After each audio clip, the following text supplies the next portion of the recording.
해마다 이때쯤이면은 저희 교회 성도님들께서 교회를 오실 때마다 교회 마당을 두리번거리면서 살펴보시는 것이 있었습니다.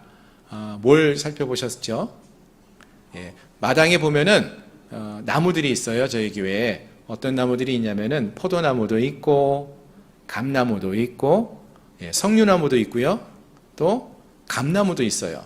근데 이때쯤이 되면은 일단은 포도가 이렇게 거봉이 이렇게 주렁주렁 열리는 그런 모습들을 봅니다. 또 석류나무는 이제 감나무도 감이 이제 조금씩 익어가는 모습을 살짝 볼 수 있고요. 석류는 그 꽃이 지면서 석류 모양의 그 열매가 조그맣게 예쁘게 익어가는 모습을 볼 수 있습니다. 또 감나무, 우리 그 복숭아나무, 이제 복숭아가 작년부터 한두 개씩 좀 요만하게 열리는 거 보셨습니까? 지금도 내려가 보시면은 요만한 복숭아가 열려 있는 거 몇 개를 볼 수 있는데요. 이런 열매가 열려지면은요, 저희 성도님들께서 교회 오실 때마다 이렇게 눈이 불을 켜고 열매를 막 바라보셔요. 왜냐하면은요, 열매가 많이 익어가는 모습 보면서 너무나 기뻐하시는 모습으로도 보시지만, 이제 길을 가는 사람들이 열매가 있으면은 하나씩 따 드시기도 하시거든요. 그러니까 누가 따먹지 않았나 하고 그거를 열심히 보셔요. 예. 그래도 감사한 것은 이제 많은 분들이 뭐 따 드시죠. 그래도 감사하게도 포도가 나름대로 풍성해가지고 포도하고 감 같은 경우는 우리 성도님들하고 그 맛을 볼 수 있을 만큼 좀 나눠서 따 먹을 수 있을 정도가 되어가지고 해마다 조금씩 저희가 나무의 열매에 또 맛을 볼 수 있어서 얼마나 기쁘고 감사했는지 모릅니다. 물론 올해는 저희 교회가 이제 공사를 하는 이유 때문에 이제 가지치기를 좀 많이 하고 나무가 좀 많이 상했죠. 그래서 열매가 많이 열리지 않았던 것 같습니다. 그럼에도 불구하고 감사한 것은 조금씩이라도 열매가 있고요. 또 내년 되면은 다시 좀 더 많은 열매를 맺을 수 있지 않을까 이런 기대감이 있습니다. 그런 기대를 한번 해보고요. 더 바라는 것이 있다면은 이렇게 우리 그 나무들마다 이렇게 아름다운 열매를 맺어갈 수 있는 것처럼 바라는 것은 우리 사랑하는 성도들의 삶 속에서 하나님이 기뻐하시는 그런 믿음의 열매들이 우리 성도님들의 삶 속에서 많이 맺어져 갈 수 있는 그러한 은혜가 있기를 소망합니다. 그러니까 과일나무에서 열매가 맺어가는 모습 보면서 우리가 기뻐하는 것처럼 우리의 삶 속에서 하나님이 기뻐하시는 그러한 믿음의 열매들을 많이 맺어갈 수 있는 그러한 우리 모두가 될 수 있기를 주님의 이름으로 축원합니다. 아멘. 자, 이제 오늘 본문의 말씀을 함께 살펴보기 원하는데요. 지난 시간에 우리가 살펴봤던 내용은 이제 마가복음 10장에 나오는 말씀들이었는데요. 지난주에는 먼저는 우리가 부자와 어린아이를 비교하면서 말씀하시는 예수님의 이야기를 살펴보았고요. 또 지난주 수요일 날에는 또 소경 바디메오의 눈을 뜨게 하시며 예수님께서 걸어가시는 길이 어떠한 길인지를 보기를 소망하셨던 예수님이 이러한 내용들을 가리키시는 그러한 내용들을 우리가 함께 살펴보았습니다.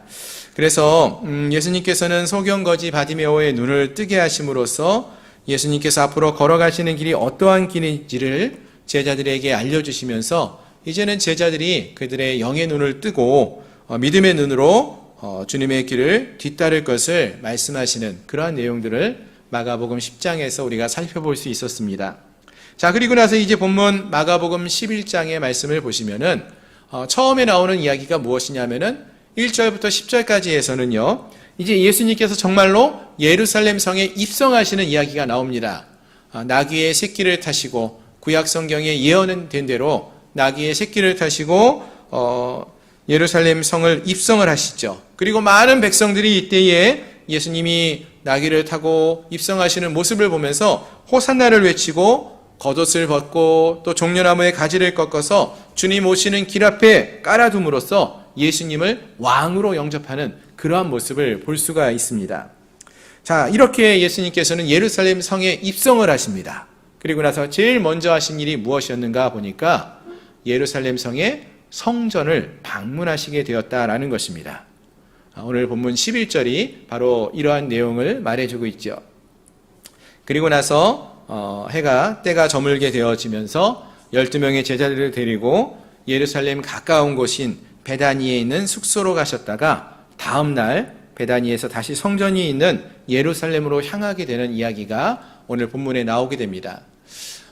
이 당시에 이 유월절과 같은 큰 명절이 있을 때는요, 요세푸스와 같은 역사학자의 기록을 보면은 그때 한 10만 명 가까이 되는 많은 어마어마한 숫자의 사람들이 이 예루살렘 성을 방문했다라고 합니다. 그러다 보니까 예루살렘 성이 나름대로 크기는 하지만 이렇게 많은 사람들이 다 거기서 숙박을 하지 못하기 때문에 예루살렘 성 근처에 가까운 한두 시간 거리에 있는 마을들에 사람들이 모여서 숙박을 하고 머물다가 낮이 되면은 또 성 안으로 들어가는, 성전에 가는 그러한 일을 반복하면서 제사하고 예배하고 또 사람들을 만나는 그러한 모습들을 보였다는 것이죠. 예수님도 지금 그러한 모습을 보여주시는 것입니다. 예루살렘 성에 입성을 하신 다음에 성전을 방문하시고요. 그 다음에 그 밤이 되었을 때는 베다니로 물러가셔서 거기서 주무시고 아침이 되면 다시 예루살렘으로 들어가시는 그러한 일을 보여주시는 것이죠. 자, 그런데 오늘 본문 11절과 12절에서 보시면은 예수님께서 이제 밤을 보내시고 아침에 베다니에서 예루살렘 성전을 향하여 가시던 길에 길가에 있던 무화과 나무 하나를 보시고 그 나무에서 열매를 얻을까 하고 가까이 가서 보셨다라고 했습니다. 근데 나무 잎은 많은데 나무 잎사귀를 막 뒤져봐도요, 열매가 없었어요. 그래서 이를 보시고 무화과 나무를 저주하는 이야기가 오늘 본문에 나옵니다. 그리고 나서는 또 어떤 내용이 나오는가 보니까 본문 15절 이하에서는 다시 예수님이 성전을 방문하는 이야기가 나와요. 성전에 들어가신 예수님께서 성전에서 매매하는 자들을 보시고는요, 그들을 내쫓으십니다. 돈 바꾸는 자들의 상과 비둘기 파는 자들의 의자를 둘러 엎으시고 아무나 물건을 가지고 성전 안을 지나다니는 것을 허락하지 않으시는 등 성전을 정결케 하시는 그러한 모습을 행하셨습니다. 그리고 나서 다시 이어지는 19절 이하를 보시면은 날이 저물어서 예루살렘 성전을 빠져나와서 성 밖으로 나가십니다. 그리고 다음 날 아침 저주하였던 무화과 나무가 말라있는 모습을 보는 그러한 이야기가 또 다시 이어져 나오고 있습니다. 자, 정리해서 말씀을 드리면은 오늘 본문 이 마가복음 11장 11절 이하에서 보시면은요, 예수님께서 어떤 이야기들이 반복적으로 나오는가 보니까 성전을 예수님이 방문하셨다는 이야기가 나오고요. 그리고 무화과 나무 이야기가 나와요. 무화과 나무에서 열매를 찾았다가 열매가 없어서 저주하셨고, 또다시 성전을 방문하시고 성전을 정결케 하시는 이야기가 나오고요. 또 그 다음에 이 무화과 나무를 또 만나요. 그리고 나서 무화과 나무가 말라있는 모습을 보시는 그러한 이야기가 나옵니다. 즉 성전, 무화과 나무, 성전, 무화과 나무, 이런 이야기가 반복해서 교차하면서 나타나고 있다는 것입니다. 즉 이러한 성전과 무화과 나무의 이야기가 반복적으로 교차하며 나오고 있다는 것은 무엇인가 이 두 이야기가 따로따로 있는 이야기가 아니라 깊은 연관이 있는 무엇인가 같은 주제의 이야기를 하고 있다라는 것을 우리에게 말해준다는 것이죠. 그래서 그럼 그 공통적인 주제, 무엇을 우리에게 말씀해 주려고 하시느냐, 그 내용을 좀 더 자세하게 한번 살펴보기 원하는데요.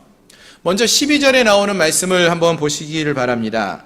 12절 이하에 있는 말씀을 보시면은 예루살렘을 방문하시고 근처에 있던 베다니에서 이제 하룻밤을 주무셨던 예수님께서 이튿날 아침 성전이 있는 예루살렘으로 향하셨다라고 했어요. 그런데 이날따라 아침에 예수님께서 아침을 드시지 않았는지 시장하셨어요. 그래서 예루살렘으로 가시는 길에 한 무화과 나무를 보시죠. 그리고 멀리서 그 나무를 보시고 잎사귀가 있는 것을 보시고 혹시 열매가 있는가 하고 가까이 가셔서 나무를 살펴보십니다. 하지만 안타깝게도 무화과 나무가 잎사귀는 무성한데 열매가 없었다고 했습니다.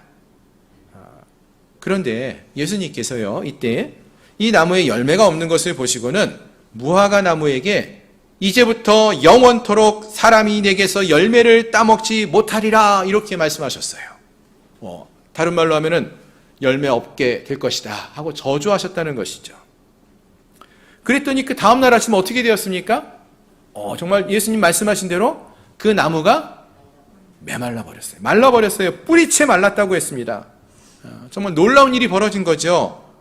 어떻게 나무가 하루 만에 뿌리부터 마를 수가 있냐는 거죠. 근데 여러분, 더 놀라운 것은 무엇입니까? 더 이상한 것은요, 예수님께서 이러한 무화과 나무를 향해서 저주의 말씀을 하셨다라는 사실이에요. 여러분 한번 생각해 보십시오. 우리가 아는 복음서에서 나오는 이 예수님의 모습은 그동안 어떠한 모습이었습니까? 어떠한 예수님이셨습니까? 우리가 아는 예수님은요, 늘 아픈 사람이 있으면은 불쌍히 여기시고 고쳐주셔요. 예. 배고픈 사람들, 오병이어 사건을 일으키기 전에, 기적을 행하시기 전에 어떤 마음이셨어요? 목자 없는 양과 같은 저들을 보시면서 긍휼한 마음을 품으셨어요. 그래서 그들의 배를 채워주시잖아요. 먹을 것을 주시잖아요.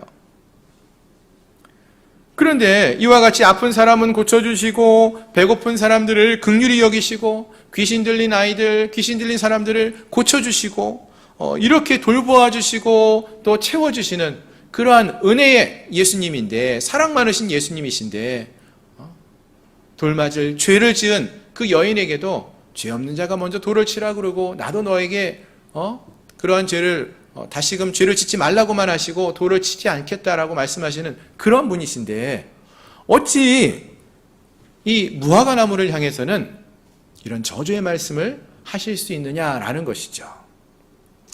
여러분, 예수님께서 나무를 별로 안 좋아하셔서 그런 것 같습니까?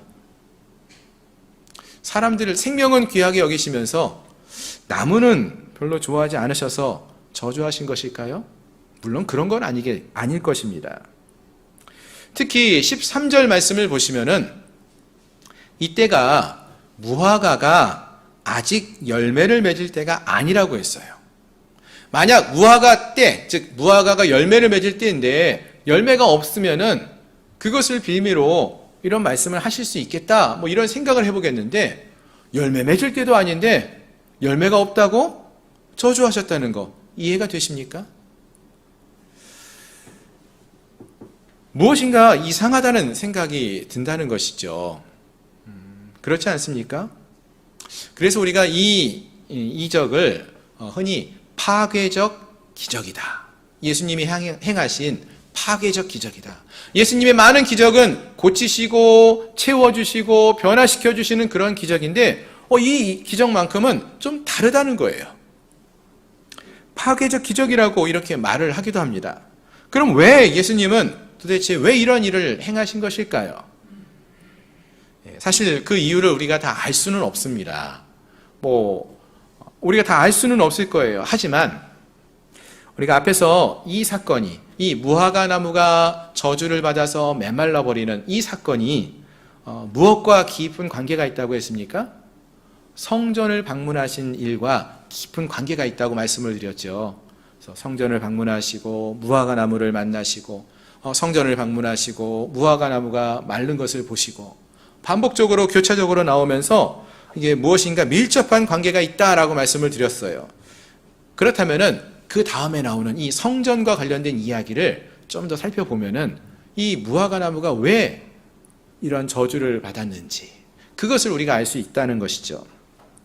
자, 그럼 한번 이어지는 본문의 말씀도 한번 살펴보면 좋겠는데요. 자, 예수님께서 성전을 방문하십니다. 첫날 입성하시고 방문하셨고요. 그 다음날 다시 방문을 하십니다. 그리고 어떤 일이 벌어지는가 보면은, 먼저 예수님이 성전을 방문하셨을 때 15절 이하를 보시면은 그 성전의 모습이 어떠했습니까? 예수님이 보신 성전의 모습은 시장처럼 변한, 강도의 소굴처럼 변한 그러한 성전의 모습이었다라고 했습니다. 당시 6월절과 같은 이스라엘 명절이 되면은요, 10만 명 이상 되는 많은 순례자들이 예루살렘에 모입니다. 대부분은요, 예루살렘 근처에 사는 사람들도 오지만 멀리 지방에서 예루살렘에 이 명절을 지키기 위해서 올라오는 거예요. 또는 더 멀리 이방 나라에서, 외국에서, 해외에 있던 유대인들이 이 유월절, 초막절, 또 77절 이런 절기가 되면은 예루살렘의 성전으로 나왔습니다. 그래서 거기서 하나님께 제물을 드리고 제사를 드리는 거예요. 그런데 여러분 생각해 보세요. 멀리서 이렇게 제사를 드리러 나오는데 그 멀리서부터 하나님께 드릴 제물을 끌고 나오겠습니까? 하나님께 양을 제물로 드리려고 하는데 부산에서부터 양을 끌고 오면 어떻게 될 것 같습니까? 빨리 끌고 올 수가 없어요. 그럼 양이 다치거나 죽을 수 있는 가능성이 많습니다. 그래서 대부분의 사람들은 몸만 와요. 돈을 가지고 몸만 와서 근처에서 합당한 제물을 삽니다. 그리고 그 제물을 가지고 비둘기나 양이나 염소를 가지고 하나님께 제사를 드렸어요. 그런데 이 당시에 어찌된 일인지 이러한 양과 염소와 비둘기와 같은 제물을 어디서 샀는가 보니까 성전 안에 이방인의 뜰 같은 그런 곳에서 이 제물을 사고 파는 거예요. 또 이 곳에서 하나님께 드릴 때 사용되어지는 그 화폐도 이 당시는 다 로마가 통치하고 있던 때이기 때문에 로마의 화폐를 써야 되는데 이 성전 안에서는 로마의 화폐를 사용하는 게 아니라 유대인의 화폐, 다른 화폐를 썼어요. 그래서 그 화폐도 교환을 해야 돼요. 환전을 해야 되는 거죠. 그러니까 그 안에 환전을 하는 사람들도 있었다라는 것입니다. 그렇기 때문에 결국 성전 안에서 어떤 소리가 들립니까? 돈 바꾸는 소리. 돈을 바꾸면서 흥정하는 소리, 재물을 바꾸는 값을 흥정하는 소리로 가득 차는 거예요. 사람들은 이익을 남기려고 조금 더 싸게 살려고 막 서로 흥정하면서 마치 성전 안이 시장처럼 바뀌어졌다라는 것입니다. 이러한 모습을 예수님이 보신 거예요.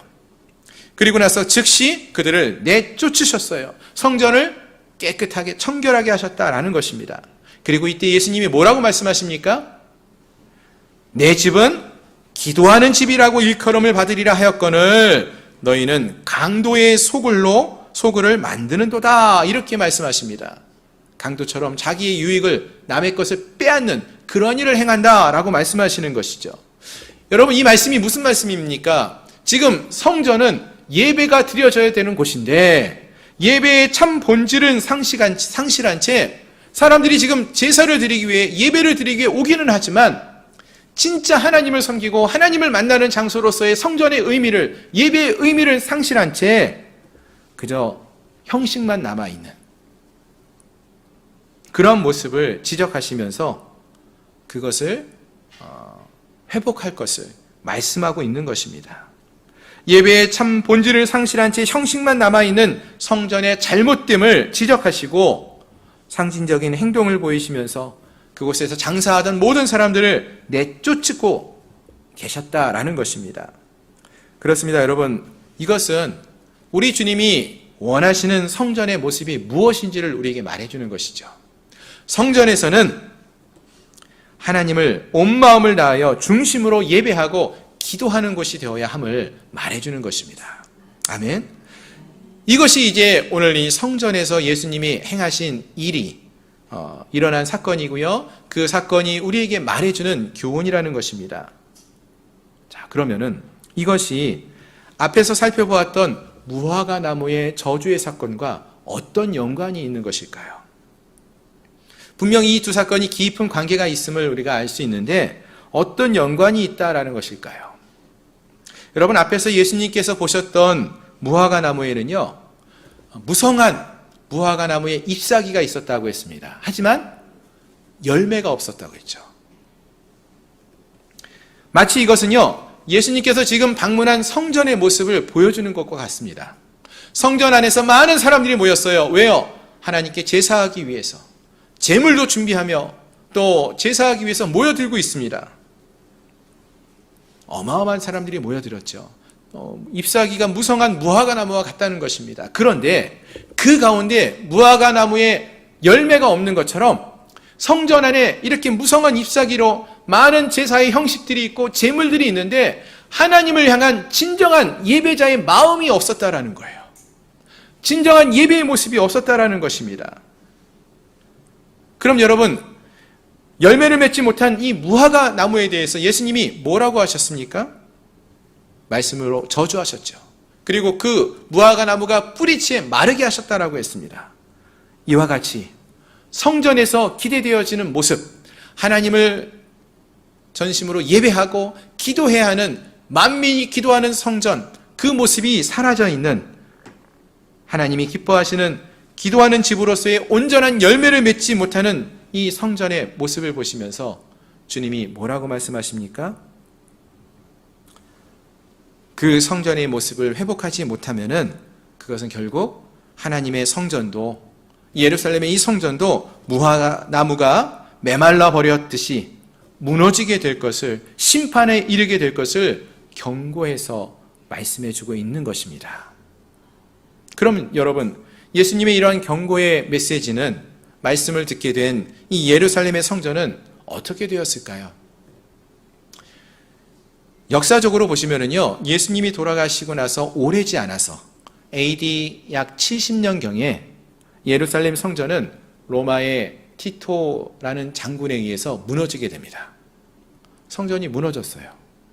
그리고 2000년이 지난 지금까지도 예루살렘의 이 성전은 회복되지를 못했습니다. 지금도 여러분 성지순례에 가시면은요, 그곳에는, 성전 터 위에는 모슬렘의 그 모스크가 지어져 있지, 하나님의 성전이 아직도 지어져 있지 못하는 그러한 모습을 볼 수 있다라는 것입니다. 회개치 않고 돌이켜 온전한 예배를 드리지 않았던 이 예루살렘 성전은 그 후에 결코 회복되지 못하게 되었다라는 것입니다. 이것이 이제 오늘 본문의 무화과 나무와 그리고 성전에서 예수님이 행하시는 그러한 일들을 통해서 주시는 메시지인 것이죠. 자, 그러면 여러분, 사랑하는 성도 여러분, 이게 참 무서운 경고의 말씀 아닙니까? 근데 이 무서운 경고의 말씀이 오늘 우리에게는 어떠한 교훈이 되는 것일까요? 본문이 말해주는 것은요, 여러분, 우리 주님이 주의 백성들에게 합당한 열매를 맺는 삶을 보기 원한다라고 말씀해주고 있는 것입니다. 생각해 보세요. 무화과 나무 아래 가셔서 예수님이 보기를 원하셨던 게 무엇이었습니까? 나무의 열매, 무화과 열매를 맺어야 한다라는 것을 원하시지 않았습니까? 무화과 나무는요, 무화과라는 열매를 맺어야 한다라는 거예요. 그럼 성전은 어떻습니까? 하나님의 성전은 하나님을 예배하는 장소예요. 하나님을 예배하는 곳이에요. 하나님의 성전에서는 주님이 보기 원하시는 열매가 있습니다. 무엇입니까? 주님과 깊은 교제를 나누는 기도라는 열매가 있기를 바라신다는 거예요. 하나님을 전심으로 예배하는 그러한 예배의 모습을 보기 원하신다는 것입니다. 성전에서 보기 원하는 그러한 열매, 목적이에요. 그렇지 않으면은, 이러한 합당한 열매를 맺지 않으면은, 무화과가 무화과라는 열매를 맺지 못하면은 그 나무가 마르게 되고요, 다시는 열매를 맺지 못하는 심판에 이르게 된다라고 했고요, 성전이 하나님을 온전히 예배하지 못하고 기도하지 않는 것이 된다면은 그 성전도 무너지게 된다는 것을 말해주지 않았습니까? 마찬가지입니다.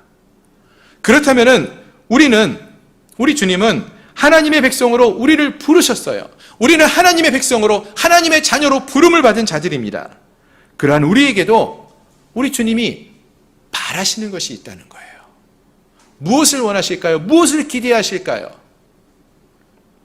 하나님의 자녀로서, 하나님의 백성으로서의 합당한 삶의 열매를 보기 원하신다는 것입니다.